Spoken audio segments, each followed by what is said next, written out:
dikaji-kaji. Wong bermasalah kok dikaji, ya udah itu apa sih? Yang itu menurut saya akan sangat menyulitkan dan akan menghambat kita sendiri, menjerat kita sendiri.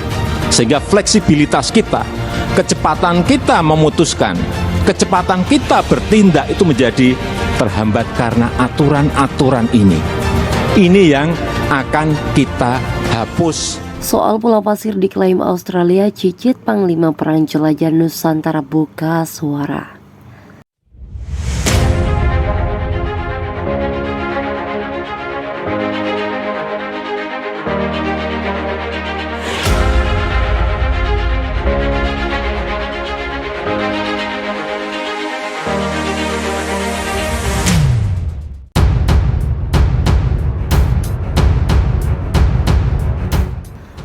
Dr. Rahman Sabon, Ketua Umum Partai Daulat Kerajaan Nusantara yang juga buyut pahlawan Adipati Kapitan Ratu Loli Panglima Perang Jelajah Nusantara asal Pulau Adonara NTT menegaskan bahwa Pulau Pasir merupakan rumpun gugusan kepulauan Provinsi Nusa Tenggara Timur adalah wilayah kedaulatan NKRI.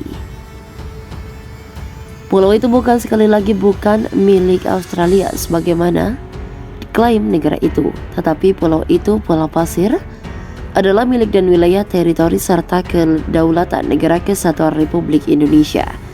Oleh sebab itu Rahman meminta kepada Charles Philip Arthur George, Raja Kerajaan Bersatu Britania Raya dan Irlandia Utara, agar memerintahkan negara persemakmuran itu melalui PM Australia Anthony N. Albanese segera meninggalkan Pulau Pasir, yang merupakan wilayah kedaulatan Republik Indonesia.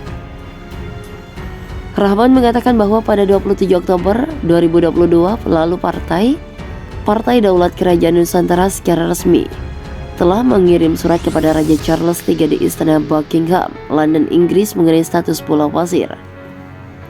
Mengawali suratnya kepada Raja Charles III, Rahman menjelaskan bahwa PDKN adalah semua partai politik berbadan hukum di Indonesia sebagai sarana dan instrumen politik perhimpunan Raja atau Sultan Kerajaan dengan komitmen kuat menjaga keutuhan kedaulatan wilayah Negara Kesatuan Republik Indonesia. Oleh sebab itu alumnus Lemhanas Republik Indonesia ini mengatakan kepada Raja Charles III bahwa klaim kepemilikan Australia atas Pulau Pasir sungguh menyinggung perasaan para YM Raja atau Sultan Kerajaan Nusantara sehingga dapat mencederai hubungan baik dan memperburuk citra Kerajaan Britania Raya dan Australia di mata rakyat Indonesia. Kepada Raja Charles III, pria berdarah bangsawan Tulen Adonara NTT itu menyingkap sederet bukti faktual ihwal Pulau Pasir, bahwa di Pulau Pasir sejak purbakala hingga era modern adalah tempat bermakamnya nenek moyang masyarakat NTT Rote Endau.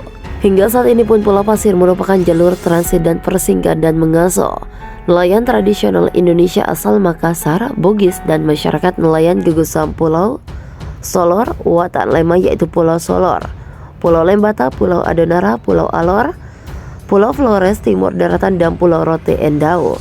Giat serupa dilakukan oleh masyarakat nelayan asal Pulau Lemalera dan Pulau Solor. Mereka secara turun-temurun berburu ikan paus di lingkup laut Pulau Pasir. Begitu juga nelayan-nelayan Bugis Makassar dan Pulau Rote yang selalu mencari ikan dan teripang di pulau itu. Tetapi para nelayan ini kerap kali dihalau dan ditangkap aparat bersenjata Australia manakala mereka tengah beristirahat atau berlindung di pulau itu.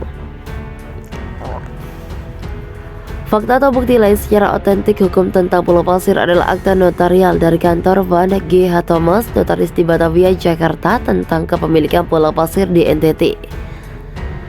Akta ini diterbitkan tahun 1938 tentang eigendom verponding, sertifikat tanah hak milik pada zaman koloni Belanda di Indonesia atas Pulau Pasir. Di eigendom verponding itu tercantum eksplisit nama orang asli Indonesia dari keturunan bangsawan kerajaan Pajajaran yaitu Nyimas NJ Siti Aminah Osa sebagai pemilik Pulau Pasir NTT, kata Rahman. Surat eigendom verponding itu masih dan sedang berada di tangan ahli waris keturunan para raja atau sultan di Indonesia yang tergabung dalam partai PDKN.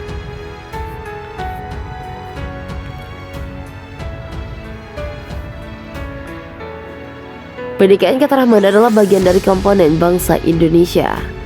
yang ikut bertanggung jawab melindungi kedaulatan wilayah Indonesia meliputi laut teritorial dan perairan kepulauan yang kesemuanya merupakan wilayah kedaulatan negara dengan kepulauan dibatasi sebagaimana diatur dalam UNCLOS 1982. Oleh karena itu, kembali Rahman menandaskan bahwa itu untuk menghindari konflik yang merugikan bangsa Indonesia dan rakyat Australia. Britania Raya PDKN minta dan berharap agar YM Baginda Raja Charles III persuasi memerintahkan PM Anthony N. Albanese segera meninggalkan Pulau Pasir Provinsi NTT. Kepada Raja Charles III, Rahman pun berharap agar klaim Australia atas Pulau Pasir menjadi perhatian utama dan khusus dan dapat menjadi agenda pembicaraan dalam pertemuan KTT G20 pada 15 sampai 16 November 2022 di Bali.